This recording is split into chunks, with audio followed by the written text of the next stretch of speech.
é ato discricionário a dispensa. Já a inexigibilidade é vinculada. Eu não posso submeter a competitividade. Não dá para submeter a competição. Não posso simplesmente botar para concorrer no processo de licitação 10 cantores de forró. Não dá. Eu não posso botar eles para apresentar proposta para baixar preço. Não consigo fazer isso. Vou baixar preço como? Em vez de eu tocar 15 músicas, eu toco 10, eu toco 5, e cada música vai ser 3,50. Não dá. Tá fluindo, tá entendendo? A inviabilidade de competição é o fundamento mestre. Não existe mais de um fornecedor ou o objeto é tão singular que não admite comparação objetiva. Certo? O objeto é único, não consigo comparar. Exclusividade é quando apenas um agente ou uma empresa é fornecedor do produto ou do serviço. Nesse caso aqui, a exclusividade de fornecedor, ela se dá não especificamente sobre o objeto, mas ela se dá sobre a empresa que fornece o objeto. Por exemplo, eu preciso de um telefone celular. Eu vou comprar, eu fiz a avaliação.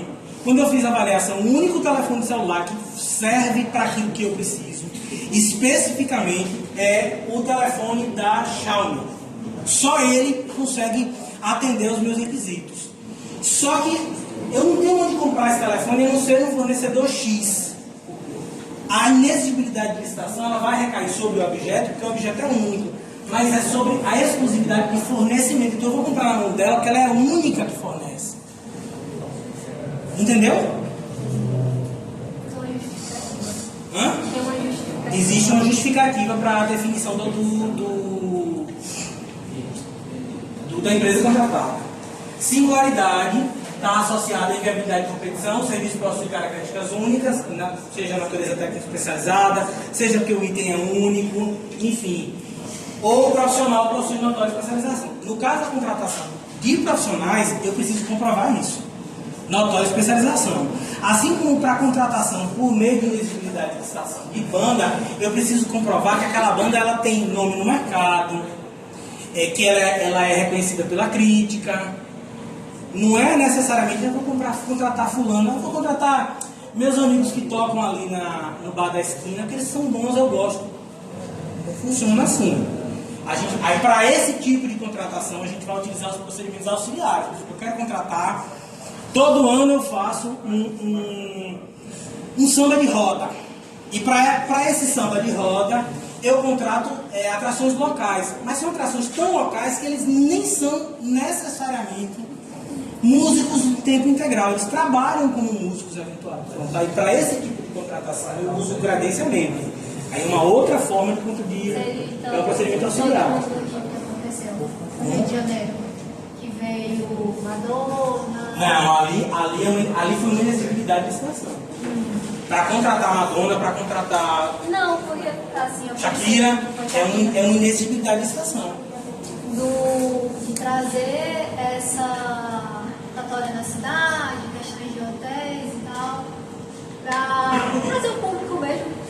O motivo da escolha provavelmente foi esse. Né? Foi, mas renda direta e indireta provocada pela contratação do artista. Principalmente em períodos que estão mais baixos. Pronto, justificativa do preço. Mesmo sem licitação, a administração tem que informar que o preço é compatível com o praticado pelo mercado por outros órgãos. Como é que eu faço isso? A própria entidade contratada tem que me provar que quando ela contratou nas últimas X vezes, ela foi por aquele valor. Ela vai apresentar notas fiscais das últimas contratações dela e vai informar, ó, eu fiz uma contratação há uma semana atrás, há 2 semanas atrás, há 3 semanas atrás, está aqui, ó. O valor foi esse, igual ao valor que eu estou te cobrando. Por quê? Porque eu não tenho como comparar com outras pessoas. Eu não tenho como comparar o preço que o Wesley Safadão cobra com o preço que Xande de Avião cobra. Mesmo que seja parecido. Eu não tenho como comparar. Eu vou comparar com os preços que eles vêm para. Eu só posso comparar com os preços que ele mesmo está contratando pelo mercado. Isso que eu estou colocando na posição de uma situação em que a gente consegue ver alguém semelhante ali ou parecido. Mesmo que seja de natureza eminentemente intelectual ou artística. Mas quando a gente trabalha, por exemplo, a premissa da contratação de um item que é específico, que é único, por exemplo, eu vou contratar um software. Como é que eu vou saber se aquele software está sendo vendido pelo mesmo preço? Que eu não tenho como comparar de jeito nenhum com outros no mercado. A contratação tem que ser dessa forma. Você vai me apresentar as suas últimas contratações e vai me informar para quanto é que você está vendendo. Aí quando ele apresentar as últimas contratações, você vai ver se o preço é compatível com o que você vai pagar e se o preço é compatível para o objeto contratado. É que você vai me apresentar um software, por mais que ele seja único, e a parcela do mês do software é 2 milhões, eu acho que está um pouquinho fora da órbita, né? Então, tudo isso precisa ser avaliado. Aí a gente vai falar do 72, que fala sobre o procedimento, a fase preparatória da licitação, especificamente para as contratações diretas. Fornecedor exclusivo, é o que a gente falou. A aquisição de materiais, equipamentos ou gêneros só podem ser fornecidos por produtor, empresa ou representante exclusivo, ou seja, além do objeto, só tem uma pessoa que fornece. Só tem aquela pessoa ali no mercado que fornece o objeto especificamente. Não tem como pedir na mão de outra pessoa, porque só aquela pessoa é quem fornece ali o objeto. Isso aqui a gente precisa pontuar, mas existem exceções, a gente vai trabalhar essas exceções aqui de maneira mais ampassando mesmo. É vedada a preferência de marcas e a exclusividade deve ser demonstrada por meio de atestado idôneo. Existe um atestado que demonstra que aquele objeto ou ele é único, exclusivo no mercado, ou só aquela empresa detém a exclusividade de vender aquele objeto específico. Por exemplo, a Samsung faz esse telefone e só quem vende é a empresa dela. A Samsung mesmo não vende, a Samsung só produz. A empresa dela é a única que vende. Eu quero comprar esse telefone da Samsung, só ela vende. Mas eu preciso saber se só ela não vende. Vai que ele vende também. Aí ela tem que me apresentar um atestado da Samsung dizendo só eu vendo. Fornecedor exclusivo. Sou fornecedor exclusivo do objeto. A preferência de marca, eu coloquei exceções porque assim, a regra é que efetivamente você não possa contratar por marca. Eu quero que seja contratado um telefone, quero comprar um telefone da Samsung. Eu não posso fazer esse tipo de predileção. O que eu posso Você vai descreve, né? Eu posso especificar para que dentro do meu processo de especificação eu consiga organizar um equipamento, um aparelho, um material, um objeto, um serviço que venha se enquadrar de maneira que vários outros objetos possam entrar ali no contexto. Só que às vezes o que eu preciso, quando eu descrevo, eu filtro e acabo batendo em uma marca só. Só que para fazer isso eu preciso comprovar que eu tenho todas aquelas necessidades para chegar até aquele objeto. Senão o que eu fiz foi irregular. Então eu citei para vocês o exemplo na semana passada do leite. Lembra que eu falei do leite? Existem resoluções técnicas, existem recomendações e portarias do FNDE estabelecendo critérios específicos que devem conter no leite a título de nutrientes, zinco, ferro, etc, etc. Quando você trabalha essa composição, só restam 5 marcas no mercado. E é a lógica do meu dinheiro, minhas regras, porque quem dá o dinheiro é o FNDE. E o FNDE diz, você vai comprar leite? É assim. Quando eu aplico essa lógica, me restam poucas marcas. Isso pode acontecer com outros itens. E existem também outras premissas que a gente pode utilizar. Por exemplo, eu fiz uma licitação aqui há 4 anos atrás e eu adquiri 200 ar-condicionados. Todos os 200 ar-condicionados, dei lá a especificação, a empresa que ganhou trouxe o ar-condicionado da Eugênia. Todos os meus 200 ar-condicionados são da Eugênia. Todos. Num determinado momento, por conveniência e oportunidade de serviço, eu precisei dividir 10 salas. 10 salas que eram grandes, eu precisei dividir. Ficaram faltando 10 ar-condicionados. Eu consigo comprar esses 10 ar-condicionados, já que foi há 2 anos atrás, eu não estou fragmentando. Eu consigo comprar por uma dispensa de licitação. Ou eu dispenso e informo, justificando que eu já tenho 200 ar-condicionados de uma marca só. Já correu o risco de ter outra especificação a título de marca. Eu vou precisar, além aquele serviço? Não. eu dispenso e especifico a marca. Mas aí eu tenho que comprovar o motivo do porquê eu estou especificando a marca. Certo? O inciso 1 fala sobre essa questão dos materiais e equipamentos que são exclusivos. O inciso 2 fala sobre o profissional do setor artístico, que é o que a gente falou. Ele tem que ser contratado ou diretamente, ou eu contrato branquinho por meio de branquinho mesmo, ou eu contrato branquinho por meio de empresário exclusivo. Só que para eu contratar, ele tem que ser consagrado pela crítica especializada ou pela opinião pública. Certo? Como é que eu comprovo aqui? A crítica especializada eu pego notícia de jornal, revista, site, e a opinião pública, foto de festa. Em regra é foto de festa. Toda vez que eu boto fulano de tal para tocar, toda vez que eu boto branquinho para tocar, lota. Tem lá, fizeram uma festa na 2 de janeiro, lotou. Fizeram uma festa no Líder, lotou. A prefeita botou na praça, lotou. Desde que eu tenha condições de comprovar que essa situação existe a título de opinião pública, segue. Serviços técnicos especializados, aqui é onde a gente precisa para comprovação da notória especialização. Né? É muito comum a contratação de profissional por inexigibilidade de licitação, assim, advogado, engenheiro, contador. A gente costuma fazer esse tipo de contratação, mas a gente precisa comprovar que aquela pessoa, para aquele serviço que eu preciso, ele sabe o que ele está fazendo.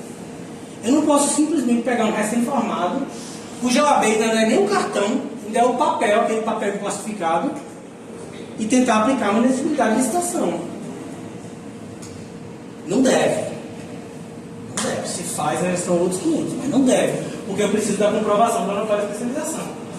Aí, dentro dessa questão aqui de serviços técnicos, a gente tem itens que seguem abaixo, que são contratação de profissionais para emissão de pareceres ou auditorias, porque eu posso contratar o advogado para prestar o serviço contínuo de advocacia. Mas eu também posso contratar ele só para emissão de um parecer. Assim como eu posso contratar um contador para emissão de um parecer, um engenheiro, um médico, desde que eu comprove a necessidade. Treinamento e aperfeiçoamento pessoal, patrocínio e defesa de causas judiciais ou administrativas. Aqui é onde o advogado ganha muito contrato. Advogado é o escritório de advocacia. Só que você aplica essa mesma lógica, notória especialização.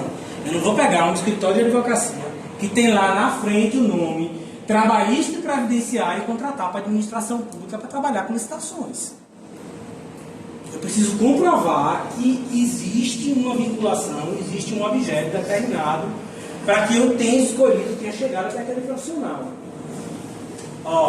A lei ela diz que vários serviços podem se enquadrar ali dentro das possibilidades de serem exigidas quando a gente trabalha com a perspectiva ou de contratação do profissional específico ou da empresa para a qual aquele profissional trabalha. Ou seja, eu posso contratar o advogado, ou o escritório de advocacia, o contador, ou o escritório de contabilidade. Eu consigo essas duas premissas. Para serviço de publicidade e divulgação, de forma nenhuma. Não pode haver contratação por intermédio de inexigibilidade de licitação, nem serviço de publicidade, e nem os acessórios, marketing, relações públicas, vou divulgar em outdoor, nada disso. Eles têm uma legislação específica e a lei de licitação, a vedação é exclusiva, tem lá, vedada a utilização para publicidade e divulgação, publicidade, propaganda e divulgação. Aqui é o quadro comparativozinho aqui das duas. A dispensa ela é possível, mas a lei diz que pode acontecer, então a lei dispensa, faculta a possibilidade de que você não submeta a um processo de uma das modalidades de licitação. No caso da inexigibilidade, a competição é inviável, porque eu não tenho como comparar, ou eu não tenho como comparar porque é objeto único, ou eu não tenho como comparar por causa da natureza do serviço.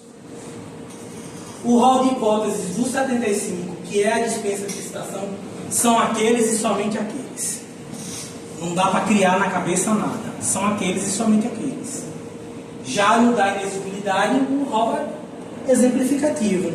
Porque em que pese tenha lá uma lista de itens que precisam ser seguidos, ou uma lista de itens que eu posso aplicar inexigibilidade, o caput do 74 diz quando for inviável a competição. Então eu posso abrir para outras margens, outras esferas que não estão ali previstas dentro do rol.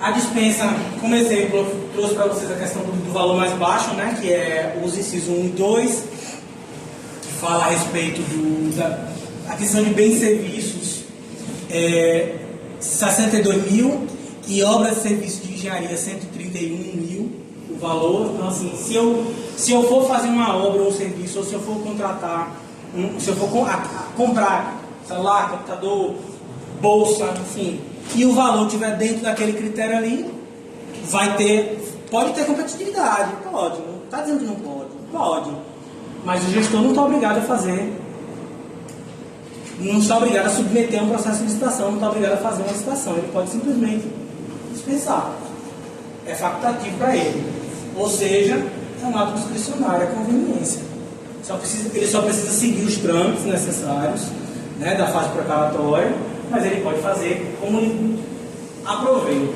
E no caso da elegibilidade, a gente tem como exemplo aqui o artista, a notória especialização, os objetos que são considerados únicos, e é vinculado. Eu não tenho como submeter. Professor, o senhor como procurador, o papel do procurador, não é nem necessariamente o senhor, mas o papel do procurador, nesse caso de licitação, é no pós ou no pré? Como? É no pós ou no pré? A gente trabalha como linha de defesa. Tem um telefone tocando aqui. Ó. A gente trabalha como linha de defesa. Eu vou passar para vocês isso. A gente avalia todo o procedimento. Né? A gente avalia todo o procedimento. Todo o procedimento tem que fazer jurídico. Então, antes de ser... Antes da publicação do edital. A gente avalia tudo. Certo. Tudo, literalmente tudo. E aí publica. O edital, em tese, só deve ser publicado depois da avaliação. Depois da aprovação. Aprovação não aprova não. Não, liberação assim. Eu já dei parecer não segue não e foi. Não, aprovação técnica, né? Assim. Não é nem a aprovação, é o parecer, é o parecer, né? Eu só dou minha opinião. É o parecer, né? Fazer, vai com Deus. Na realidade é o parecer, né? O procedimento preparatório. O procedimento preparatório é o que antes a gente chamava de fase interna. Na 866, a nomenclatura era a fase interna. A fase interna é porque assim, rapaz, tem esse novo nome aí, preparatório, né, que é para preparar para a contratação. Mas assim, do ponto de vista assim de ser inteligível, fase interna e fase externa, para mim era mais claro. Porque fase interna é aquela que acontece dentro da administração. E a fase externa é aquela que é quando todo mundo já sabe que o edital foi publicado, então todo mundo já teve condições de ver, as minutas de contrato, etc. e tal, e anexos já foram publicadas, as empresas podem vir concorrer, podem inclusive questionar o procedimento, o Ministério Público, o Tribunal de Contas podem requerer informações, o TCM pode querer auditar o procedimento, enfim. Enquanto está dentro da administração, às vezes ninguém nem sabe o que está acontecendo aquilo ali, porque está tão interno que nem se sabe que está planejando aquela contratação específica, né? Mas isso, a Lei Nova 14.133 traz como fase preparatória, né, procedimento preparatório para a contratação. O que a gente precisa clarear só é que assim, a fase preparatória ela é aplicável tanto nas modalidades de licitação, quanto nos procedimentos auxiliares e também nas modalidades de contratação direta. Em todas elas vai acontecer a fase preparatória. A diferença é a natureza da exigibilidade de algumas coisas. Porque para algumas licitações, tudo tem que acontecer. Para as modalidades de licitação, tudo tem que acontecer. Já no caso da contratação direta, tudo não precisa acontecer da mesma forma que acontece com as modalidades de licitação. Algumas coisas podem ser mais resumidas, outras coisas podem não existir. Por quê? Porque a própria lei diz que a contratação direta ela é uma forma diferenciada e mais veloz, mais ágil de contratação. Então assim, O dever de planejar está contido no artigo 72, mesmo sem licitação. Você tem que... O 72 fala sobre o procedimento preparatório da contratação direta. Porque você vai ter no artigo 18 a fase preparatória para as modalidades de licitação. No 72 vai estar contido o procedimento preparatório exclusivamente para as contratações diretas, que é dispensa e inexigibilidade de licitação. As peças necessárias a gente vai falar sobre todas elas, só vou colocar aqui para vocês, que é o DFD, o documento de formalização de demanda, o estudo técnico preliminar, aí aqui ó, quando couber, porque às vezes a própria lei diz assim, ó, não precisa, é facultativo, você não precisa apresentar. A análise de riscos, eu entendo que a análise de riscos deve ser aplicada a todos os casos, mas a lei também traz ela como facultativa em alguns casos, para aqui, ó, para a contratação direta. São as peças mais complexas que você tem, são essas duas. Dentro da proposta de licitações. O termo de referência, se a gente for fazer a aquisição por intermédio de dispensa de licitação, aplicando a forma de contratação de baixo valor e entrega imediata, a lei diz que o termo de referência pode ser dispensado. E o termo de referência é aquilo que diz o que é que eu vou comprar. E a lei diz que pode ser dispensado.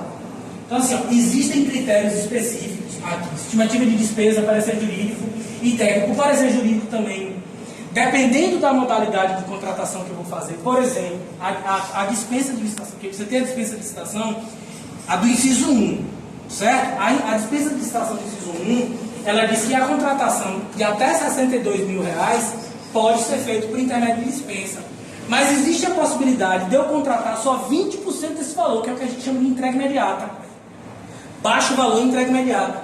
Nessa premissa, se eu quiser, eu preciso fazer um parecer jurídico modelo 1. Não preciso dar em toda a contratação. Não preciso apresentar um parecer jurídico para todas as contratações. Eu posso apresentar um parecer referencial para a modalidade. Não preciso nenhum para cada. Por quê? Porque os critérios para esse procedimento ele é diferenciado. No entanto, a pesquisa de preço não. A pesquisa de preço é a única que você não tem nenhum tipo de modulação. Ela tem que acontecer. Inclusive, na dispensa de valor mais baixo, que é 120%, tem um dos critérios únicos pedidos é que você apresente aqui, ó, a cotação de preço, para comprovar que é aquilo que você quer comprar, mesmo que seja R$500, que é nada para a administração pública, você tem que dizer que aqueles R$500 estão ali no mercado, dentro do valor estabelecido pelo mercado. Embora o 72 exija uma instrução processual rigorosa, o parágrafo único permite que alguns procedimentos, como o EDP, sejam dispensados em caso de baixíssimo valor, mas a justificativa de preço e a escolha do fornecedor não podem ser omitidas, porque, de fato, se eu for contratar, aqui, ó, é uma contratação de valor baixíssimo. Vou fazer, eu só preciso comprar 200 pregos. Só que eu estou precisando de 200 pregos. Quando eu fiz ali a cotação, deu R$100. Joguei ali, fiz a minha cotação de preço, é R$200. Por que tu comprou na mão dele, não na dela? Se é R$200, ou na dela, ou na dele. O valor é baixo. Não é um objeto único. Eu preciso explicar porque é que eu comprei na dela. Aí a justificativa é a que for mais clara para a administração. Comprei na mão dela, porque a obra que a gente estava realizando, o dela era mais próxima. Era 50 metros. Ponto. Eu só tenho que justificar. Tem que existir uma justificativa plausível para aquisição. E é isso. Entrega mais rápida. Logística. A qualidade. Tem que haver uma explicação de por que eu escolhi comprar na mão dele e na mão dela. Não pode ser aquela, é porque é nosso correligionário. Aí aqui, ó, a gente sai das contratações diretas e a gente entra nas modalidades do artigo 28, que são as modalidades de licitação. Como são 8 horas, vocês vão tomar um cafezinho de vocês aí e aí vocês voltam. Porque aqui a gente vai seguir pegado.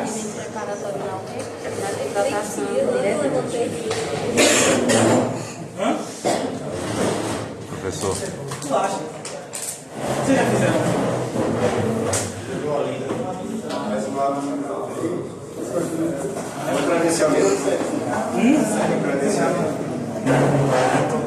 Não, no credenciamento a gente vai falar de procedimentos auxiliares. No credenciamento está ali muito mesmo.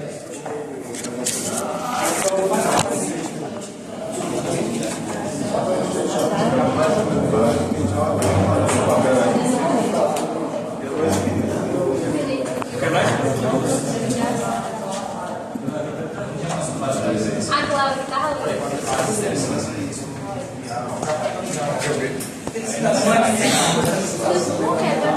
É pra casa, viu? Não é pra prova, nem vai chamar de prova, nem nada de prova. Essa é a atividade de sala de aula.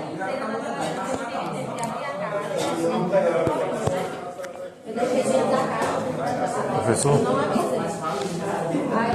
Se o concurso e o leilão, elas são da lei anterior, da 866. Só que o pregão, ela é da legislação anterior, mas ela não é da 866. Porque a 866 regulava a concorrência, o concurso, o leilão, a tomada de preço e o convite. Essas eram as 5 modalidades de licitação. Com o advento da 10.520 de 2010, criou-se a modalidade pregão. Então havia na legislação anterior 6 modalidades de licitação. Ela foi extinta, a outra vez. Com o advento da 14133, todas as legislações anteriores foram extintas. 866. Todas foram extintas. A 10.520, a 866, a lei que regulava o regime diferenciado de contratação deficiência pelo acrônimo de RDC, todas as modalidades anteriores também, porque também havia essa outra modalidade de contratação que era o RDC, mas o RDC era uma outra premissa. A tomada de preço e o convite, elas foram extintas na nova lei. Permaneceram essas aqui. O pregão foi absorvido pela 10.520, a concorrência, o concurso e o leilão foram absorvidos pela 866 e o diálogo competitivo é uma modalidade nova, que é da 14133. A definição de pregão é uma modalidade de licitação obrigatória para a aquisição de bens e serviços de natureza comum. Ou seja, eu utilizo o pregão para comprar aquilo que eu encontro em qualquer lugar, independente do valor. Uma cadeira, uma mesa, um quadro branco, um projetor. Aquilo que eu consigo encontrar porque ele é comum. Eu não tenho muita dificuldade para encontrar. E o critério de julgamento pode ser o menor preço, o maior desconto. Porque algumas coisas têm um preço fixo tabelado no Brasil inteiro. Por mais que seja comum, tem um preço fixo. Um exemplo, telefone celular. Se você for na loja da Apple, em Salvador, em Brasília, em São Paulo, o preço é o mesmo. Então eu não posso tentar comprar pelo menor preço. O preço é o mesmo. Mas eu posso pedir quem vai me dar o maior desconto. Já que eu sei que o valor não vai descer muito. Então, como o preço não vai diminuir, quem me der o maior desconto leva. Essas são aqui as modalidades de julgamento do pregão. Menor preço, maior desconto. A concorrência é uma modalidade de licitação para a contratação de bens e serviços especiais ou obras e serviços comuns e especiais. Para a concorrência, bens e serviços, para eu utilizar a concorrência, os bens e serviços eles têm que ser especiais. Só que no caso da contratação de obras, podem ser serviços comuns ou especiais de engenharia. E o critério de julgamento é o menor preço, que é o de praxe, quem me der o menor preço leva. Melhor técnica ou conteúdo artístico, porque às vezes o que eu quero que é especial, eu preciso de um conteúdo artístico que seja mais coerente com aquilo que eu vou contratar, que tenha mais lógica com a minha logística ali de aquisição, de contratação, enfim.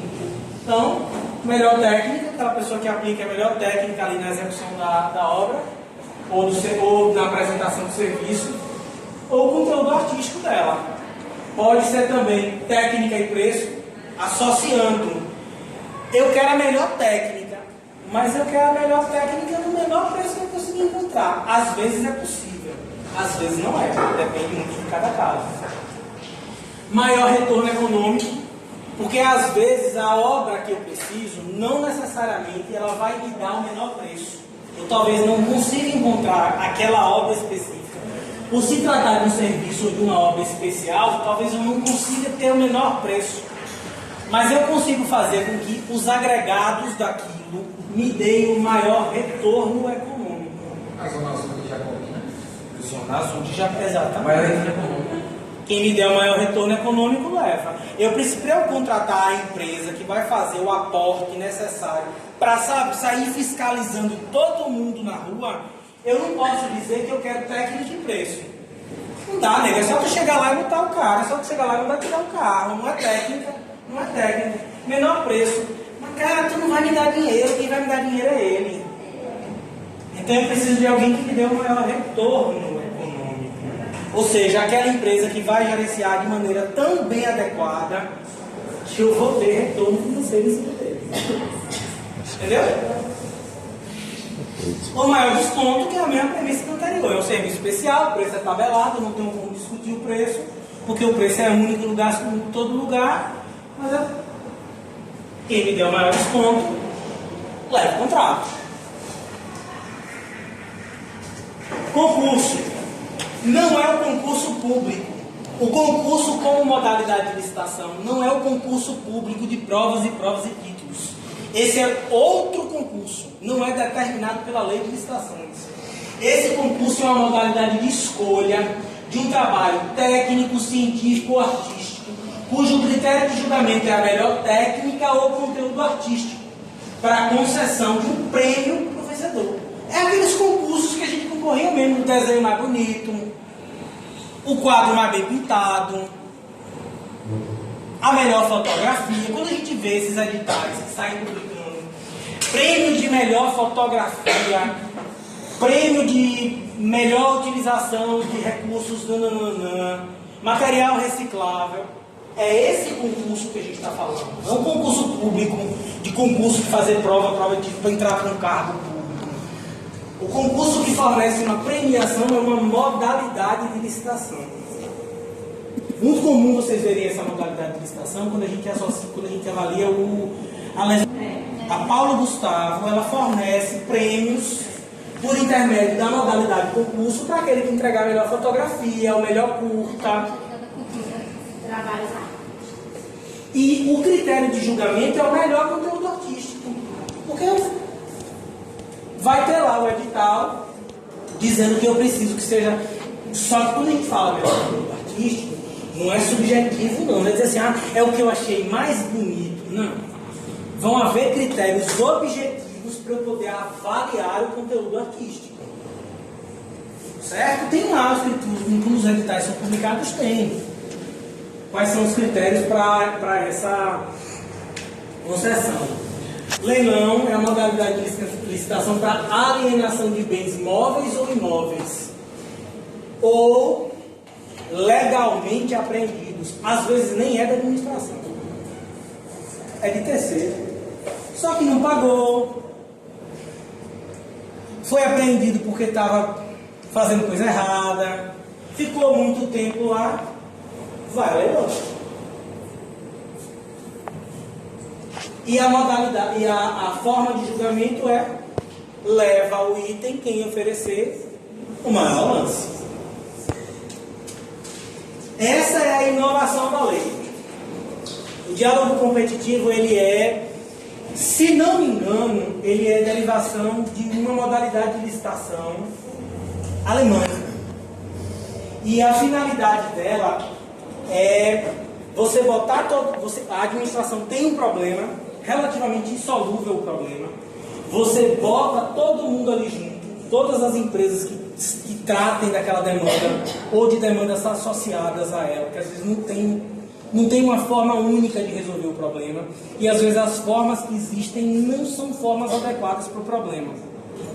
Então você junta todos os licitantes previamente, que você seleciona por meio de critérios objetivos, bota todo mundo para conversar, para chegar a desenvolver uma ou mais alternativas que possam atender as necessidades. Depois que todo mundo junto ali chegou ao critério de como fazer, por onde fazer, e até mesmo se todo mundo que está ali consegue fazer. Depois que chegou a essa conclusão, os licitantes apresentam a proposta final. Depois, obviamente, né, que há o diálogo para tentar formular a estratégia. A ponte Salvador e Itaparica foi um diálogo competitivo. Porque não se sabia exatamente como fazer para levar uma ponte de Salvador até Itaparica. As empresas sentaram e disseram, se a gente for por aqui, talvez... Até que se chegou a uma conclusão. Quando chegou a uma conclusão, aqui eu estou especulando, 10 empresas disseram, o objeto é perfeito, só que eu não tenho condições de concorrência nenhuma. Sobraram outras 15. Cada uma foi lá e disse, eu faço. Portanto, o menor preço, leva. Essas são as modalidades. Aí aqui a gente tem os procedimentos auxiliares, que é específico dessa lei. A legislação anterior não tinha previsão dos procedimentos auxiliares, salvo a exceção de aceitar o credenciamento. Por que aceitar o credenciamento?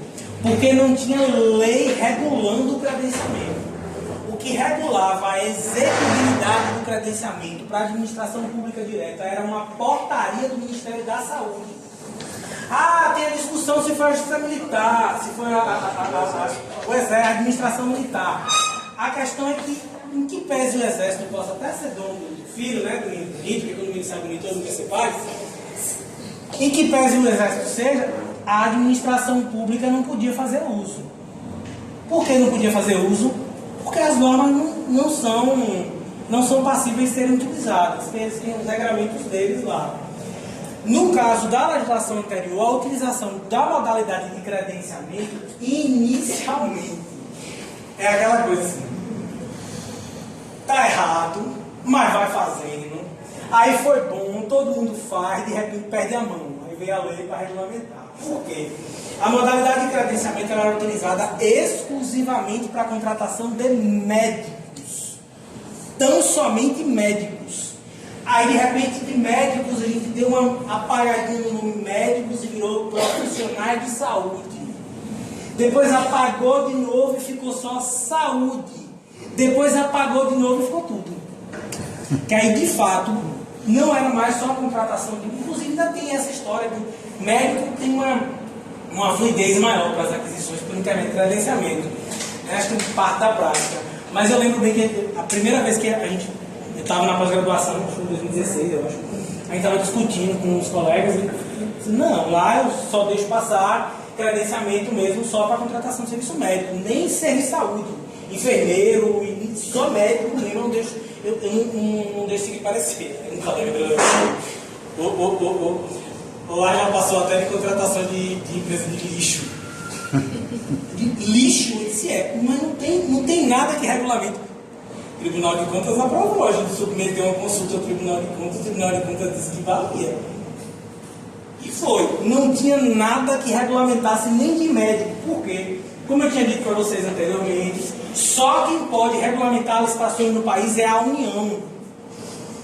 A União, quando eu digo União, eu digo os poderes ali, né, os dois poderes da União. Ou o Executivo manda a proposta, ou o Legislativo cria por intermédio do Congresso Nacional. Os outros órgãos ou entidades não podem criar modalidade, modificar modalidade, criar procedimento auxiliar, nada disso é possível, é ilegal.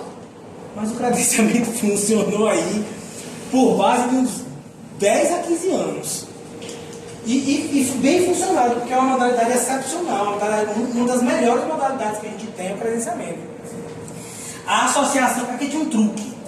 O truque do credenciamento é que se fazia associado com a inexigibilidade de licitação do artigo 25 da lei anterior. Você associava um ao outro e fazia um credenciamento, mas eu contratei porque eu inexigi. Porque eu não posso dizer que o médico Zé é melhor do que o médico João, porque eu não tenho como comparar os serviços. Certo? Pronto. Só que a lei anterior não permitia isso. A lei anterior não permitia a possibilidade de inexigir licitação para todos os serviços profissionais. Só eram permitidos inexigibilidade de licitação para advogados e contadores. Apenas. Os outros não podiam. Mesmo que fosse eminentemente intelectual, único, não dava para contratar. Aí teve essa jogatina com credenciamento. Enfim, a gente também fazia utilização do sistema de registro de preços. Era utilizado o sistema de registro de preços na legislação anterior. A gente formulava assim atas de registro de preços. Só que o sistema de registro de preços era objeto de discussão da 866. Não como está na 14133. Não como está na 14133. Mas era possível a realização de ata de registro de preços, inclusive carona, que a gente vai tratar sobre carona e licitação, né, que é a adesão à ata de registro de preços dos amiguinhos aí, dos coleguinhas. Aí a gente tem como nova a pré-qualificação, o procedimento de manifestação de interesse e o registro cadastral. Credenciamento, que é o que a gente falou agora, é o processo administrativo de chamamento público em que a administração convoca interessados em prestar ou fornecer serviços ou bens para que, preenchidos os requisitos necessários, se credencia o órgão ou entidade para executar o objeto quando convocados. Parece confuso, não parece? Mas confuso. É o seguinte, eu preciso contratar um determinado objeto. E esse objeto que eu preciso contratar, ele pode ser único, mas ele também pode não ser único. Por exemplo, serviço laboratorial. Serviço laboratorial não é único. Eu encontro laboratório em vários lugares. E eu tenho condições de oferecer competitividade entre eles para baixar o preço. Só que o que eu posso fazer? Eu posso encontrar um preço base e dizer, tal serviço eu cobro por esse, eu contrato por esse preço. Já como o serviço é único e exclusivo para todo mundo, eu abro um edital, peço que todos aqueles que forneçam o serviço, que estejam disponíveis a pagar aquele preço que eu estou dizendo que vou pagar, já que o serviço é único e pouco importa quem vai fornecer, eu vou e digo, eu tenho aqui 10 exames laboratoriais que eu preciso fornecer à minha coletividade, e eu publico esse edital e digo, o preço aqui para o serviço X é R$10 por cada um, e pouco importa quem vai prestar o serviço. Eu só quero que vocês vejam o cadastro. Então, quando o usuário do serviço tiver interesse, ele procura qualquer um dos credenciados. Toda vez que ele precisar de um exame laboratorial e que, obviamente, for despachado pela Secretaria de Saúde, ele pode ir no laboratório dela, ou no laboratório dele, ou no dela. Quem vai decidir é quem procura a demanda, não a administração. Podem ter 200 laboratórios credenciados. Quem vai decidir é a população. Essa é uma possibilidade. A gente pode também fazer o seguinte, dentro desse mesmo contexto. É um serviço único, ou não é um serviço único, nem é um objeto único, é um objeto comum. Só que o preço é o mesmo, vá onde for. E eu determinei aqui no meu edital que o preço é esse. Tá? Não importa quem seja, todo mundo que está aqui nessa sala fornece o mesmo serviço. Aí o que a administração faz? Hoje eu compro na mão dela, amanhã na dela, depois na dele, depois na dela, depois na dele. E vai até terminar o número de credenciados e aí volta de novo, contratando na mão de todo mundo. Contratação do setor artístico das pessoas que não têm o nome na mídia ou não são aclamados pelo povo, essas contratações são feitas assim. Eu publico um edital dizendo quem se enquadrar aqui, me apresentar obviamente a documentação, que se enquadre como banda para apresentação artística, ou dupla, ou trio, ou solo, eu contrato e pago X reais para cada uma das apresentações, que vai durar 1h30. Todo mundo se habilita. Quando eu tiver um evento, eu chamo ela primeiro, depois ela, depois ela. No próximo evento eu chamo ele, e assim segue. Era assim que era feito com credenciamento com o médico. Eu fazia a aquisição, eu publicava um edital estabelecendo os critérios de valor da contratação. Não importa quem é o médico que vai prestar serviço, o que eu preciso é do serviço. E o serviço que eu preciso, qualquer um me entregava. Eu não podia competir, não podia fazer eles competirem para dizer quem era o melhor. Mas eu podia dizer, eu preciso do serviço de consulta.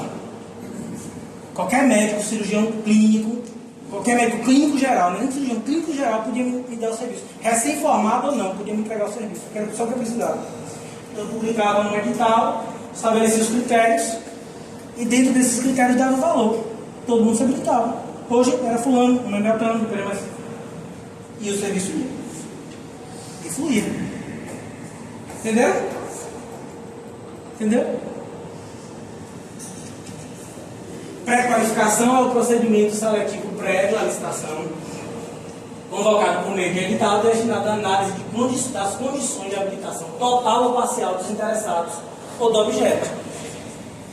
Eu tenho um determinado procedimento que eu preciso realizar, mas não está fechado, não está organizado, não está 100% disposto. E aí eu preciso arredondar o procedimento antes de publicar a outra modalidade de licitação, que vai ser um concurso, que vai ser uma concorrência, que vai ser um pregão. Só que eu não tenho as condições totalmente estabelecidas relacionadas à habilitação.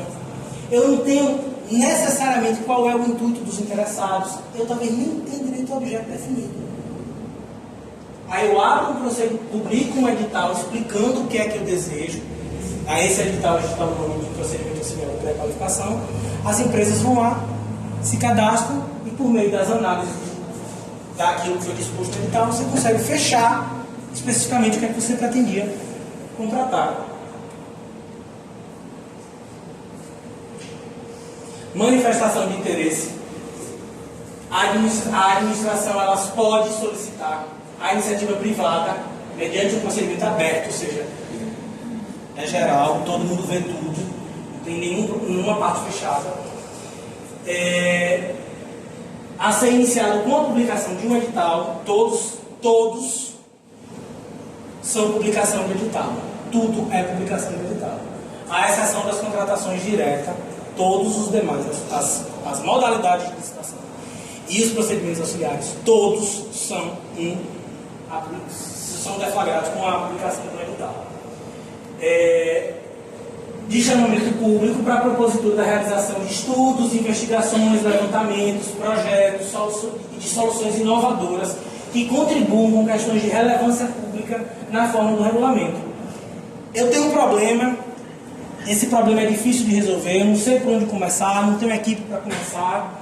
Eu publico um edital de manifestação de interesse que, eventualmente, esses procedimentos eles culminam em uma contratação. Eles são por isso que eles são chamados de procedimentos auxiliares, porque eles preparam para uma efetiva contratação. A questão do credenciamento é porque a forma do credenciamento está associada à inexigibilidade de licitação. Então, ele é um procedimento auxiliar que está diretamente relacionado à forma de contratação direta. A realização, aí você tem um problema ali que está difícil de ser resolvido, e você publica um chamamento para manifestação de interesse. Ah, mas não parece com diálogo competitivo? Não, porque o problema do diálogo competitivo é um problema de verdade. Eu não tenho ideia de por onde começar a resolver. Eu sei o que eu preciso fazer. Eu preciso sair de Salvador e chegar na ilha. Como eu não sei. Eu não tenho nem ideia de como é que eu vou fazer. A complexidade é maior. Aqui é menor, porque aqui talvez eu só precise de um estudo. Eu não tenho equipe técnica para fazer um estudo, por exemplo, ambiental. Eu sei o que fazer, eu sei por onde fazer, mas eu preciso começar com um estudo ambiental, mas eu não tenho como fazer esse estudo ambiental. E eu não vou não vou abrir uma licitação só para isso. Eu vou e publico o procedimento auxiliar. Entenderam? Entenderam? Sim ou não? Sim. Entendeu não, foi? Imagine o seguinte caso. Você quer construir uma nova UPA. Você sabe o que fazer. Você tem o projeto básico. Só que tem uma APA do lado. A APA é uma área de proteção ambiental do lado. Você não sabe dizer se a construção dali vai implicar em alguma coisa com a APA. Você faz como? Você contrata uma empresa só para fazer isso? Você abre uma manifestação de interesse. Entendeu? Porque, ó, a propositura e a realização de estudos, investigações, levantamentos e projetos de soluções inovadoras que contribuam com questões de relevância. Fazer estudo de interesse. Pode ser empresa, pode ser uma pessoa, vai depender de... Sim, mas contratado por ela. Registro cadastral. Registro cadastral. Para fins dessa lei, os órgãos e entidades da administração pública deverão realizar o sistema de registro cadastral unificado disponível no portal do PNCP. Falou o PNCP, não falou? O portal Nacional de Contas Públicas. Para efeito de cadastro unificado dos licitantes contratados na forma estabelecida no Regulamento do Poder Federal. O registro cadastral ele está lá no PNCP, que é unificado. Aí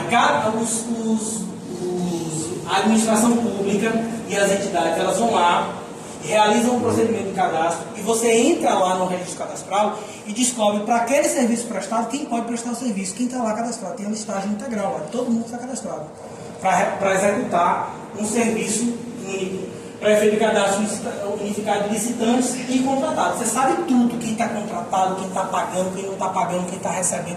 Se vocês forem no PNCP, vocês vão ver isso lá. Aí, qual é a questão? É porque os municípios e o Estado também podem abrir essa plataforma. Eles também podem fazer isso. Para compilar quem já prestou serviço, quem está prestando serviço, qual foi o contrato, qual foi o objeto, quanto pagou, tudo está no PNCP. Mas cada um dos municípios pode fazer também. Municípios e Estados. A gente volta para cá, que é o sistema de registro de preço. Vocês já ouviram falar de ata de registro de preço? Falar assim, fulano está ganhando uma ata. Não vou falar, não?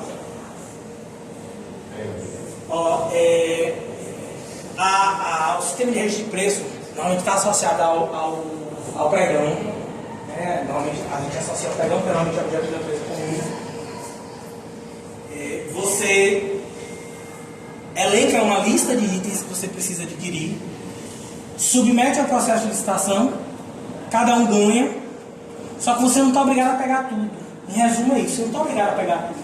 Você dá um prazo de validade para aqueles objetos que você vai contratar e no curso de 1, 2, 3, 5, 10 anos, você decide quantos você vai contratar, quantos você vai levar, se vai levar por mês, por dia, por semana, se alguns itens você nunca vai pedir.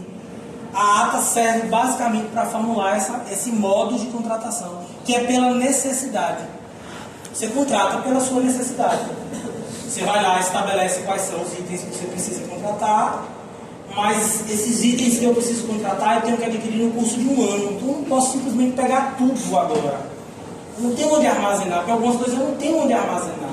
Por exemplo, eu vou adquirir carne para alimentação escolar. Eu vou armazenar carne aonde? Não tem onde armazenar. Aí eu deflago uma ata de registro de preço, ela venceu o objeto carne, e toda vez que eu precisar, eu vou e digo, preciso de carne. Na mesma ata pode ter carne, macarrão, sabão, não vai ter sabão que tem, mas enfim, podem ter objetos diferentes que vão ser adquiridos em conformidade com a necessidade. O sistema de registro de preço é um conjunto de procedimentos para a realização mediante contratação direta ou licitação que você pode derivar. É mais comum a gente comprar no pregão, viu? Mas a concorrência também sabe que é meio difícil você ver especial com ata de registro de preço, mas é mais comum mesmo com pregão e às vezes na dispensa. A questão é que o valor da dispensa normalmente não abre muito margem para você ter um fornecimento por muito tempo, mas não é possível. Relativas à prestação de serviços, obras de aquisição, locação de bens para contratações futuras. Contratei hoje, mas eu não vou precisar só hoje, vou precisar hoje, amanhã, daqui a 2 meses, daqui a 6 meses, daqui a 1 ano. Eu vou precisar no curso de um determinado tempo.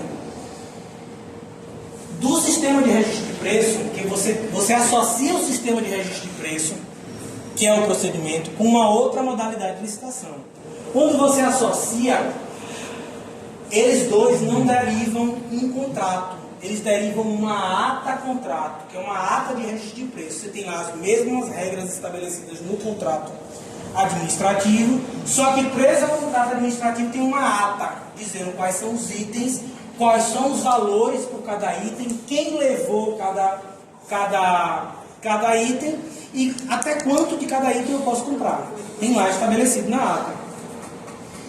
A ata, então, é um documento vinculativo e obrigacional com características de compromisso da futura contratação, no qual são registrados os objetos, os preços, os fornecedores, os órgãos participantes, as condições praticadas conforme as disposições contidas no edital de licitação ou no aviso de instrumento de contratação direta, no caso das contratações diretas. Quando ele fala aqui, ó, que pode conter os órgãos participantes, é que você tem uma figura chamada de adesão à ata. Há muito tempo a gente chamou de carona na licitação, que é quando acontecia o seguinte: esses entes que são maiores, por exemplo, a União, ou um Estado, o Distrito Federal, que são maiores, e as aquisições costumam ser maiores por conta da dimensão e da quantidade adquirida, então, em regra, os valores costumam ser menores, porque eles têm economia de escala. Quanto mais compra, menor o valor. O que é que acontecia? Eles compravam, isso começou muito com medicamento. A gente comprava um dipirona aqui a 10 centavos, só para vocês terem uma noção. Um dipirona para o município de Jacobina licitado vai estar na casa aí de 6 a 7 centavos. Um dipirona adquirido pelo Estado é 0,06 centavos. É menos que 1 centavo. E aí eu faço como? Porque eu preciso de um valor mais baixo para minha contratação. Aí eu ia lá e aderia à ata, quando era uma ata de registro de preço, eu aderia à ata do Estado, se porventura o edital permitisse a adesão, eu ia lá e aderia, dizia, ó, teu preço está mais baixo do que o preço que eu efetivamente poderia comprar no dia. Tem como tu me fornecer? Eu não vou licitar, eu vou pegar a tua licitação e vou comprar da tua licitação. Quem fez a licitação foi o Estado. Isso aconteceu durante muito tempo com aqueles ônibus amarelinhos do caminho da escola. A maioria foi feita por ata de uma parcela. A maioria não, uma parcela, alguns foram doados, mas uma parcela substancial foi ata de registro de preço, adesão à ata. Ambulância, algumas aconteceram também. Ainda é, né? Medicamento tem uma nova RTC, que os municípios estão compulsoriamente sendo obrigados a aderir uma ata do Estado. E, de fato, uma dipirona é 0,06 centavos. São 2 casas decimais depois de 1 centavo. Ou seja, 1 centavo eu compro algumas cartelas de dipirona. 1 centavo. É um preço que a gente jamais ia conseguir praticar. Essa adesão, ela fazia com que um ente maior pudesse abrir espaço para que um ente menor aderisse. Ou seja, os municípios do Distrito Federal e os estados poderiam aderir à União e os municípios poderiam aderir aos estados. Depois de um tempo foi permitido que os estados aderissem também aos estados. O estado da Bahia podia aderir ao estado do Rio, uma ata. Eu fui lá olhar, meu carro aqui que eu botei o preço está 200 mil, o Rio está vendendo por 150. Eu vou aderir à ata do Rio. Com a publicação da nova lei de licitações, municípios não poderiam aderir a atas de outros municípios. Com a publicação da lei 14.770 de 2023, passou-se a ter a possibilidade de um município aderir a ata de outro. Aí agora, se eu conseguir encontrar um preço que seja substancialmente mais baixo do que o que eu botei na ata de registro de preço do meu coleguinha ali do lado, e o edital de licitação prevê a possibilidade de existir a ata, ou de existir a adesão, um município pode aderir ao outro. O Estado pode aderir da União, e, enfim, e assim sucessivamente. Certo? Isso provoca uma economia enorme. Enorme. Hoje a aquisição de medicamentos, hoje não, né? Mas em alguns anos, muito provavelmente, o município vai fazer licitação para aquisição de medicamentos só daquilo que for residual. O que é residual? Aquilo que, porventura, não está contido dentro da Rename e que for obrigado para o Estado comprar. Aquilo que for único, exclusivo ali daquela localidade. De resto, vai ser adesão à ata. A gente já, hoje, eu acho que Jacobina, Caém, acho que da nossa macro-região aqui, acho que todo mundo já está nessa RDC. Dos 417 municípios, a última vez que eu tinha visto, 390 já tinham aderido a ata de registro de preço do Estado. Falou, vou cadastrar também. Aí a gente entra aqui na fase preparatória, né, que que eu estava falando para vocês que tinha essa equalização aí de antes era chamado de fase interna, na lei de licitações anteriores era chamada de fase interna. Essa fase interna, ou fase preparatória, como é chamada na nova lei de licitações, é a execução e o segmento de todos os procedimentos que são realizados de maneira interna antes da publicação do edital. Porque quando o edital é publicado, ela não é mais preparatória.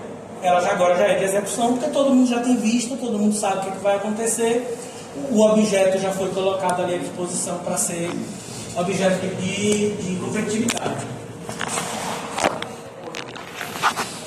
Ou não, né? Porque no caso da inelegibilidade, por exemplo, você não compete mais, mas você informa qual foi o objeto contratado. A fase preparatória é marcada pelo planejamento, pelo princípio do planejamento, que é a característica marcante principal dessa lei nova.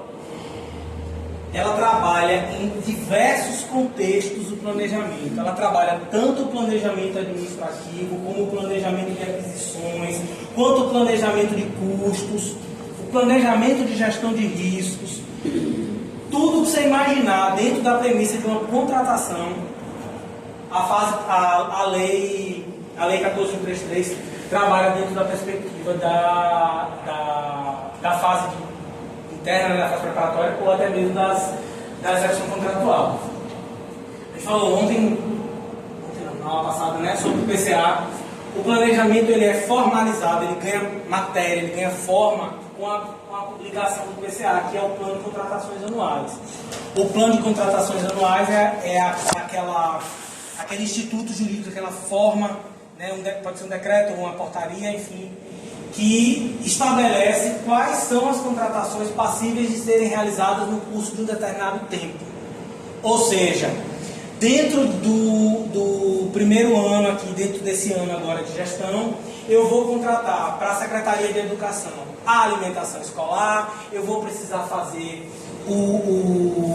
a aquisição da agricultura familiar, eu vou precisar trocar o mobiliário, eu vou precisar trocar 2 ar-condicionados, eu tenho uma reforma de uma escola no interior para fazer, eu tenho uma pintura de outra em tal lugar para fazer, eu tenho livros de material didático para comprar. Tudo isso tem que estar organizado dentro do plano de contratações anuais para o ano inteiro. A maioria dessas contratações, elas acontecem todo ano, faça chuva ou faça sol. Tem que contratar. A alimentação escolar para a Secretaria de Educação tem que contratar todo ano. A diferença vai ser só, em alguns anos eu vou ter mais alunos, em outros anos eu vou ter menos alunos. Mas aí eu faço por base de uma estimativa. Mas que eu vou precisar contratar, eu vou precisar contratar. E algumas outras coisas a gente faz em sede de previsibilidade. Eu observando como é que estão as coisas aqui, eu acho que até o final do ano essa cadeira não chega não. Então eu acho que eu vou precisar colocar aqui aquisição de imobiliário. Para isso acontecer, eu preciso de planejamento. A lei bate isso várias vezes. O planejamento, né, por intermédio do plano de contratações anual, ela pode acontecer um planejamento inteiro para a administração, ou pode acontecer setorial. Cada setor faz a publicação do seu plano, cada setor diz o que é que vai precisar no curso de um ano ali para as suas contratações. Contratação cada um faz depois junta. Depois junta no só. Mas pode publicar também no cabo, viu? Só acho temerário, mas pode. A questão toda do PCA, conceitual é o fato de que ele precisa acontecer porque aquilo que não está planejado não pode ser comprado. Se eu não coloquei dentro da minha previsibilidade de contratação, é porque eu não preciso. Se eu não preciso, eu não posso licitar. Ok? Ah, mas e agora? Se eu coloquei no curso do tempo, eu descobri que eu ia precisar daquilo. Aí você vai lá, é uma portaria, é um ato administrativo. Você vai lá e faz uma emendazinha nele. Você republica e acrescenta. Só que se não existir PCA, não tem possibilidade de contratar. A fase preparatória, ela, quando você realiza aí o processo de planejamento, você observa que para as contratações que já estão contidas no PCA, o artigo 18 ele vai elencar os documentos que são necessários fazerem parte da composição da fase preparatória. O primeiro deles é o DFD, que é o documento de formalização da demanda. Nada mais é do que um ofício dizendo eu preciso de. Esse é o problema. E esse é o problema. Esse aqui é o problema, que às vezes não vem descrito exatamente qual é a necessidade. Só que... Mas enfim, o DFD é basicamente o pontapé inicial que diz o seguinte: eu tenho uma necessidade, não consigo resolver essa necessidade por intermédio daquilo que eu tenho à minha disposição, e para isso eu preciso de uma contratação desse objeto. Preciso da aquisição do objeto X para resolver o meu problema. Pronto, aqui que é corriqueiro. Entramos em janeiro. Todo ano, aqui eu vou precisar, aqui eu vou chutar uma data. Todo ano, no dia 19 de fevereiro, iniciam-se as aulas do período letivo da Educação Pública Municipal de Jacobina. Todos os anos no dia 19, atenção. Todos os anos no dia 19. Para isso eu preciso adquirir a alimentação escolar, porque se eu não tiver alimentação escolar, eu não tenho aula. Eu justifiquei o DFD. Preciso adquirir a alimentação escolar, porque faz parte dos critérios de início de período letivo. Para isso, eu vou adquirir os itens especificados na composição aí da merenda escolar. Na jornada pedagógica. Jornada pedagógica, nesse primeiro não teve. Não teve por quê? Porque não planejaram direito. Na real, isso aí, ó. Hoje, sozinho que tese, ele liga direto pro setor. Liga direto pro setor. Compras. Direto pro setor.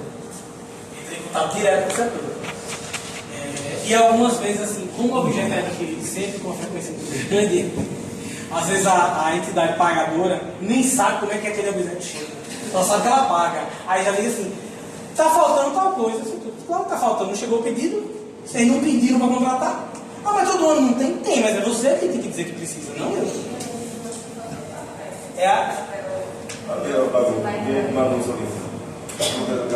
Quando você faz a solicitação, aqui, e você formaliza a necessidade da sua demanda, aí a administração inicia os procedimentos técnicos para essa efetiva aquisição.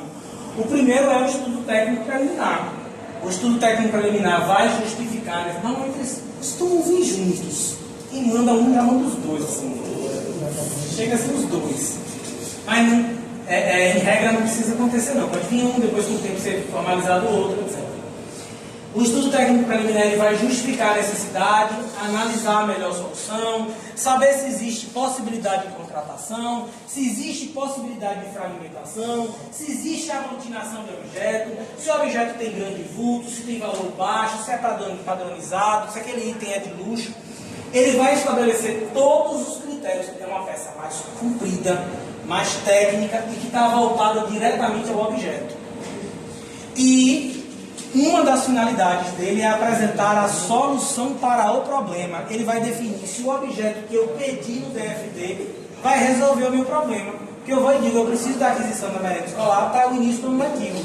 O DFD vai concluir se de fato para começar o ano eu preciso de comida. Ele vai constatar, né, que eu preciso. Mas enfim, às vezes o objeto solicitado não condiz com a demanda ou com o problema apresentado. É o estudo técnico preliminar que vai chegar a essa conclusão. Quem faz o estudo técnico preliminar? Qualquer CNPq tem a habilidade mínima com a matéria ou com o objeto especificado.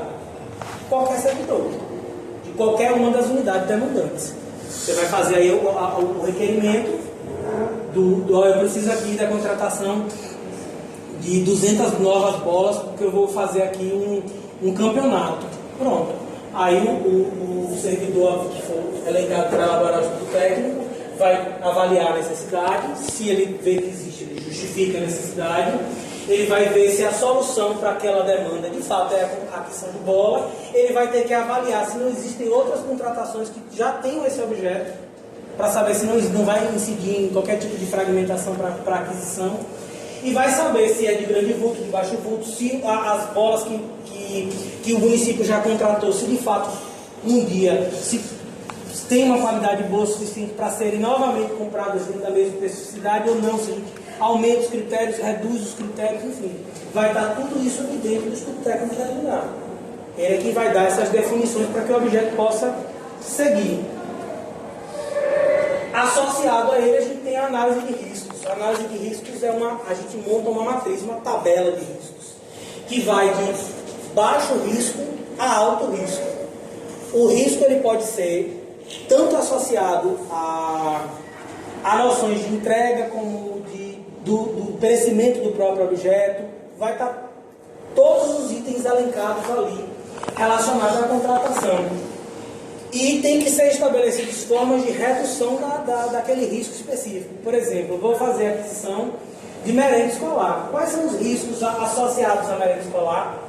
Não chegar, não vir o que eu fiz o pedido para contratação, eu pedi uma coisa, chegar a outra, ou aquilo que eu pedi especificamente vir na quantidade menor. Aí eu preciso estabelecer formas de reduzir esses riscos. Quais são as formas de reduzir esse risco? Eu vou montar uma equipe de recebimento de materiais para testar se o que eu estou pedindo efetivamente está sendo entregue, na quantidade, na forma que está especificada pelo edital. Se aquilo que eu pedi efetivamente está sendo entregado no prazo, essa mesma comissão vai fazer a avaliação. Enfim, a análise de risco vai estabelecer uma série de critérios para tentar reduzir os pretensos riscos e ainda vai qualificar os riscos. O risco da não entrega é alto, é médio ou é baixo? O risco de entregar o que eu não pedi é alto, médio ou baixo? Tudo isso vai ter que estar especificado dentro da avaliação de riscos. E quais são as formas de reduzir esses problemas? O termo de referência ou projeto básico aí vai depender as duas nomenclaturas são utilizáveis, mas a termo de referência a gente costuma utilizar mais para aquisições de objetos e serviços, e projeto básico, em regra, a gente costuma definir em serviços e obras, né, na parte de engenharia. Ele basicamente detalha o objeto. Ele vai definir quais são os critérios específicos do objeto que eu pretendo contratar, as quantidades do objeto que eu pretendo contratar, de quanto em quanto tempo, qual a periodicidade que eu vou precisar do objeto, em quanto de tempo eu vou precisar que aquele objeto seja entregue depois que eu fizer o pedido. Vai estar tudo especificado aqui, no termo de referência ou no projeto básico. Lembrando para vocês só uma coisa. O estudo técnico preliminar, ele vai enfrentar isso de maneira preliminar. Ele vai enfrentar todas essas situações preliminares. Só que isso só vai estar efetivamente formalizado aqui no termo de referência. Porque o processo vai estar mais maduro. Por que vai estar mais maduro? Porque pelo princípio de segregação de funções, a mesma pessoa que fez um não fez o outro. Então, quando o processo passar por essas fases e chegar até aqui, a pessoa que olhar já vai ver assim, não, de fato, o estudo técnico preliminar está dizendo que o objeto precisa ser entregue em 5 dias. Só que eu já observei aqui, analisando outras licitações, que com 10 dias eu consigo entregar, desde que eu faça o pedido de maneira adequada. Então eu posso alterar algumas premissas de um para o outro. E aqui ó, no meio, aqui ó, no meio daqui não, ela está aqui.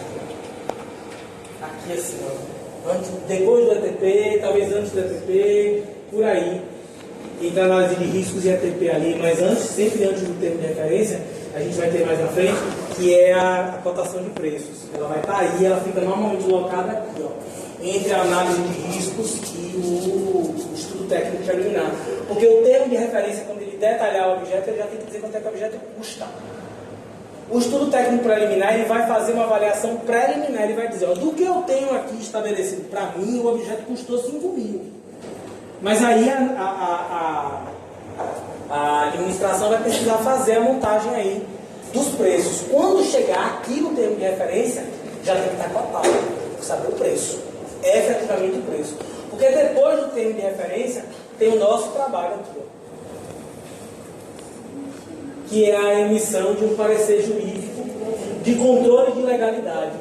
E ele é obrigatório. O parecer jurídico está instituído no artigo 53 da lei, que, como eu já tinha dito nas anteriores, né, nas aulas anteriores, a assessoria jurídica ela faz parte da primeira linha de defesa. Então, a gente vai avaliar o controle de legalidade da contratação. É a gente quem vai avaliar e dizer que o documento de formalização de demanda não diz qual era o objeto que eu tinha contratado. Não falou nem qual era a necessidade que eu precisava, porque às vezes até fala do objeto, mas não fala qual a necessidade eu vou alcançar. O estudo técnico preliminar não chegou a dizer, por exemplo, se poderia ter fragmentação, ou seja, se o objeto poderia ser entregue em partes. Não falou sobre isso. Ou sequer justificou a necessidade da contratação do ponto de vista de uma aquisição para suprir uma necessidade primária da administração. É a gente quem vai fazer essa avaliação dos critérios. É a gente quem vai dizer que o termo de referência em que pese.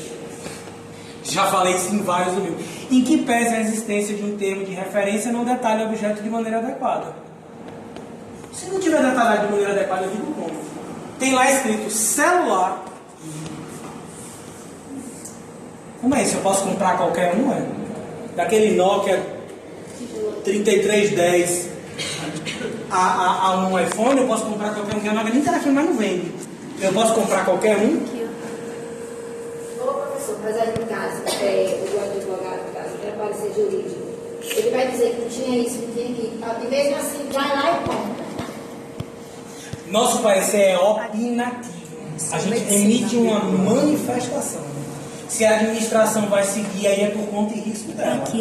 Mas a gente precisa informar que existe uma determinada circunstância associada à contratação. Seja uma circunstância de ausência integral de algum item que é necessário ou a deficiência de algum item necessário.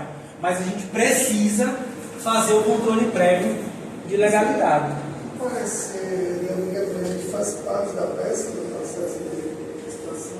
Ele é obrigatório ser apresentado. Na legislação anterior, na 866, o parecer enfrentava só duas circunstâncias. O parecer só avaliava a conformidade das cláusulas do edital e do contrato. Ou seja, Você consegue baixar? quando eu pegava o edital, a lei dizia que eu precisava ter X cláusulas. Tá lá? Tá.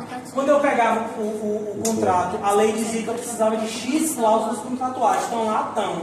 Tinha um parecer de montagem. Tinha um parecer de marcar. Juro por Deus. Parecer de marcar. Modalidade. Estava lá a modalidade de marcar. Quando eu entrei na administração, uma parcela dos pareceres era feita assim, de marcar. Você marcava. Preencher as cláusulas do contrato, marcava. No final, a advogadia lá assinava. Era o checklist. E havia um entendimento que vigorou entre os anos de 2009 e 2010 até meados de 2019, por aí, de que o parecer jurídico não era peça obrigatória na 866, desde que as cláusulas do contrato e as cláusulas do edital estivessem em conformidade. Então, assim, a licitação foi um desastre. Verdadeiro desastre. Preço nas alturas, tudo combinado. O primo do prefeito concorrendo, a irmã do prefeito concorrendo. Quem ganhou foi o pai do prefeito. A licitação.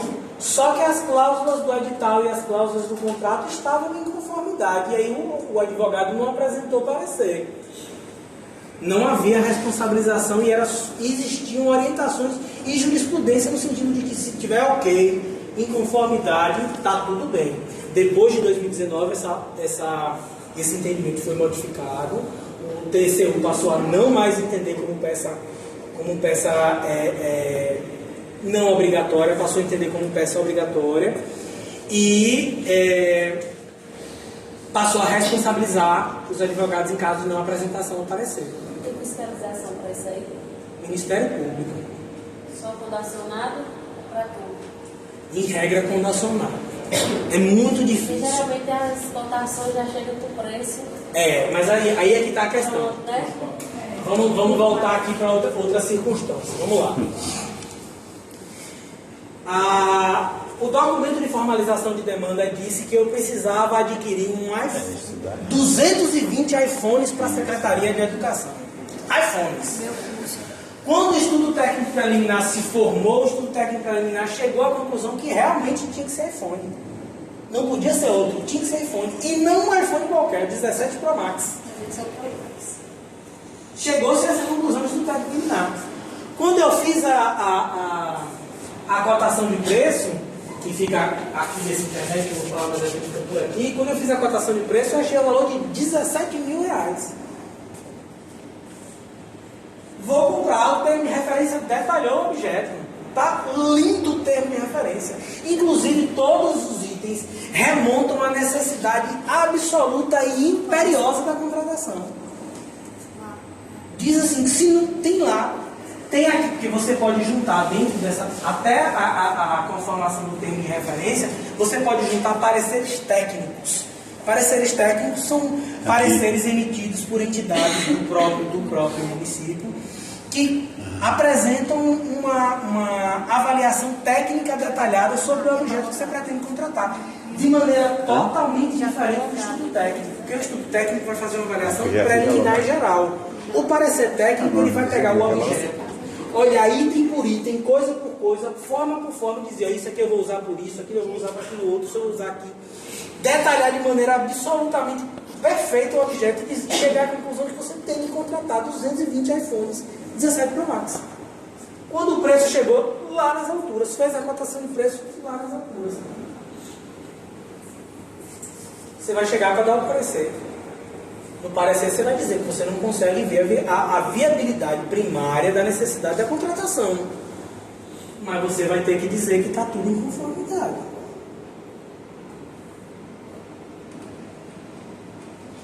É duro. Mas você dá seu parecer. Tá? Mas você pode até dizer que você não vê lógica nem motivo para a contratação daquele objeto específico. Mas você precisa entender uma coisa. A decisão do objeto não é do advogado. A decisão da contratação do objeto é da administração pública e, em especial, do ordenador de despesa. A gente pode até não concordar, e eu já botei várias vezes que eu não concordava com a aquisição. Livro disponível. Mas contratou, porque eu não tinha uma vírgula para falar de nada. A empresa participa dos preços. Quer fazer até mais fácil, mas tem que assinar o auto, bota direito administrativo. Só minha opinião, na condição do celular, não, mas se fosse uma condição. É que eu trouxe um exemplo de escárnio. Sim, na condição médica e tal, o advogado não sabe, não tem esse conhecimento. Existem itens que a gente não vai poder se manifestar de maneira adequada porque a gente não detém a competência técnica para avaliar a necessidade. Então ele pode até ser uma contratação inútil, mas você não vai saber. Porque você não tem a capacidade técnica para olhar o parecer técnico, olhar o estudo técnico preliminar e dizer isso aqui é desnecessário. Você não sabe. Entende?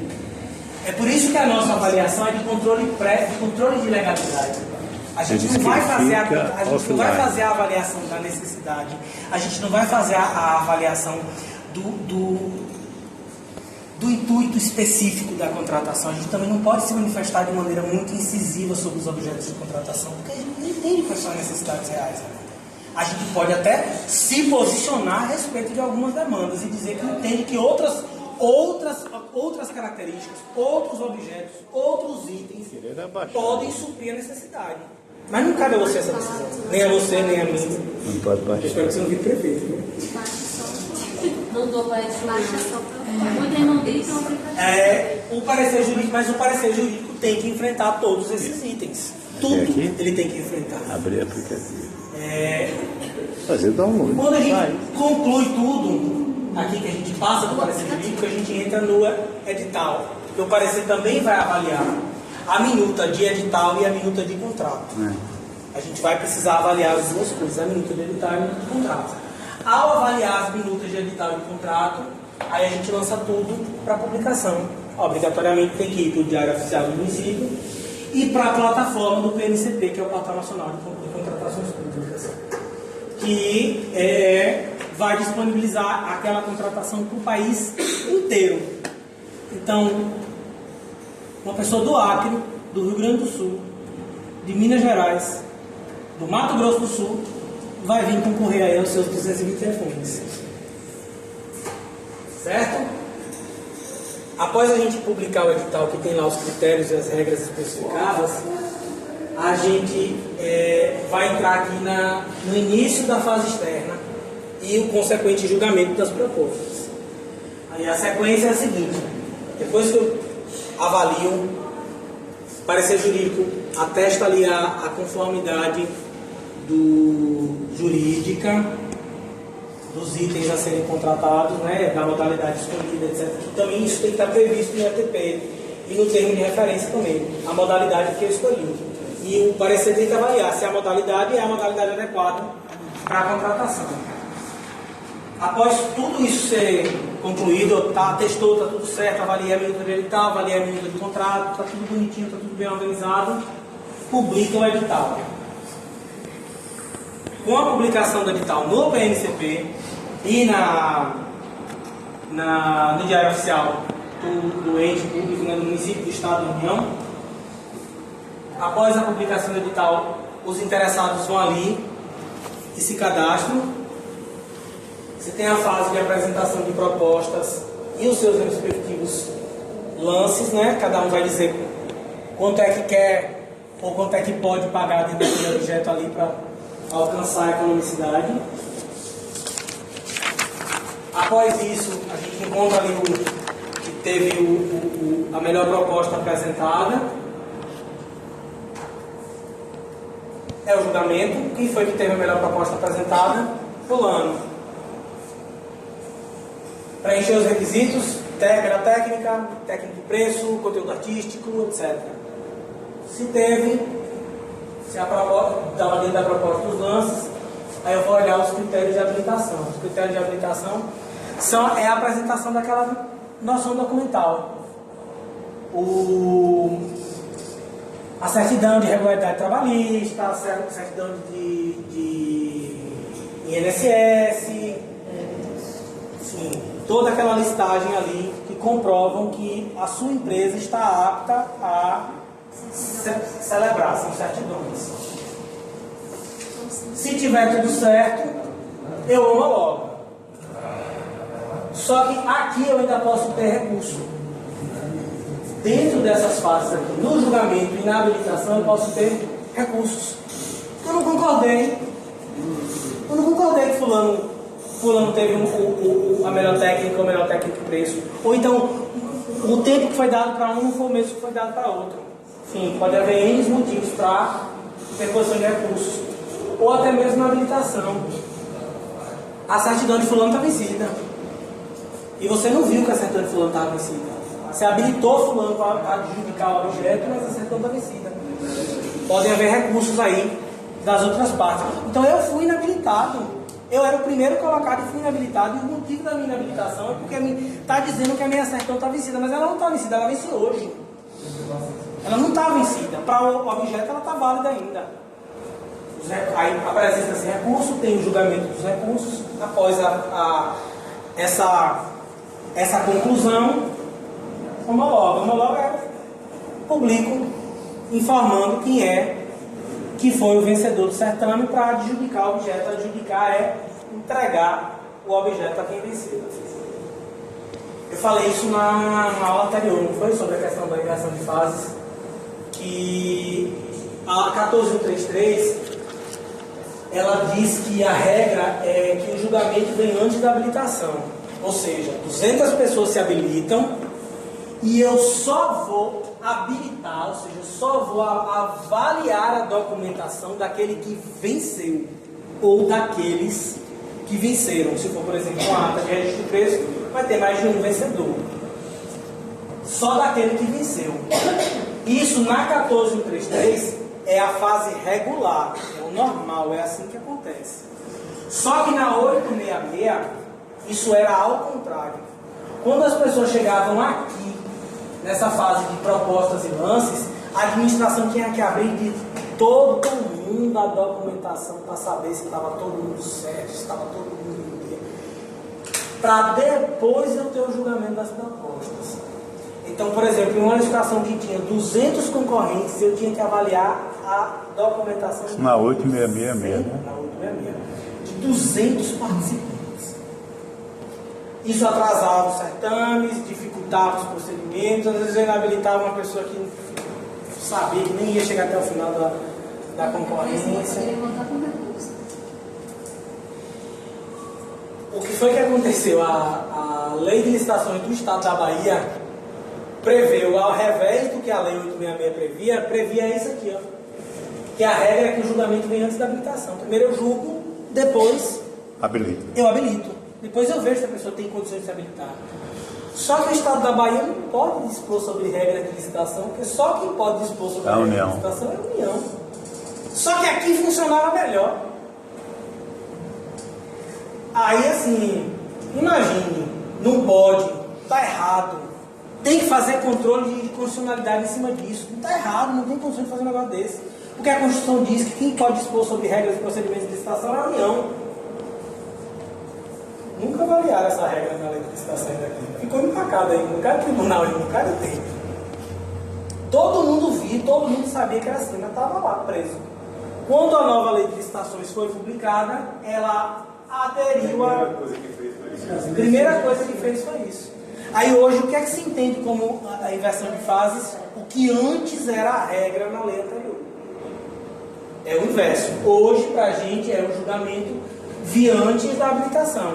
Só que você pode inverter as fases. A lei permite a possibilidade de você inverter as fases dependendo do... Fazer a homologação. Aí você pode fazer a avaliação da habilitação antes do julgamento. Mas aí a exceção. A regra é primeiro julgamento, depois características para habilitação. Ô, professor. Isso tem uma queda de braço entre os concorrentes que estão ali, para desclassificar o outro muito grande, né? Eu acho que eles fazem até o papel de vocês, isso, né? Porque... Isso era muito comum quando você tinha o pregão presencial. Agora, com o pregão eletrônico, você nem sabe quem é a pessoa que vai correr. Eles nem sabem uns quem são os outros. É, porque quando era presencial, era aquele... Você tinha todo mundo sentadinho ali olhando para a cara do outro. Agora que está todo mundo pelo computador... O cara procurava qualquer vírgula. Os critérios de julgamento estão no artigo 33, é o menor preço, maior desconto, técnica, conteúdo artístico, técnico, preço, lance no caso do leilão e o maior retorno econômico nos contratos que dispõem sobre eficiência. Aí, ó, eu trouxe aqui para vocês uma tabela comparativa sobre prazos em relação ao pregão e à concorrência, certo? O pregão, o objeto é bens e serviços comuns, aí a concorrência você tem bens e serviços especiais, serviços de engenharia comuns e especiais, aí você tem a contratação integrada, semi-integrada e aqui se relaciona com os critérios. No que diz respeito ao prazo para recursos administrativos, todo mundo é 3 dias. Se eu precisar entrar com recurso ali dentro da fase externa da licitação, prazos são 3 dias. Só que os prazos eles modificam de acordo com a divulgação do edital para cada um. Inclusive, a lei de licitações para recursos trouxe uma unificação. Todos os prazos são 3 dias para recorrer. Só que nos prazos relacionados à divulgação do edital, para o pregão, 8 dias. O pregão tem que ficar disponível no edital 8 dias antes de eu chamar todo mundo para ter ali a fase de lances. Certo? Pronto. No caso da concorrência, para bens e serviços especiais, 15 dias. No caso de engenharia e serviços comuns, 10 dias. Contratação integrada, 60. Contratação semi-integrada e outras, 35 dias. Aí Tem essa diferenciação de prazos aqui em relação a cada um dos. Mas às vezes isso pode ser assim, desnecessário assim. Não é desnecessário. A comissão, é uma comissão. Sim. Comissão de licitação, não é mesmo? Você tem a comissão. Porque primeiro ela vai verificar os vencedores, né? Não, mas aqui não é isso. Aqui é o seguinte, ó. Eu publiquei o meu edital de pregão. Certo. Quando eu publiquei o meu edital de pregão, eu não posso abrir margem para o pessoal concorrer ao objeto no outro dia. O edital tem que circular Esse por prazo. 8 dias úteis. Certo. Aí cada um desses é um prazo especificado que está determinado por um artigo específico da lei. Entendeu? O edital tem que circular por essa quantidade de dias específicos. A gente entra aqui agora no contrato administrativo. Eu encerro aqui com vocês agora. Não vou começar o contrato. Amanhã. Eu noto que amanhã eu volto aqui.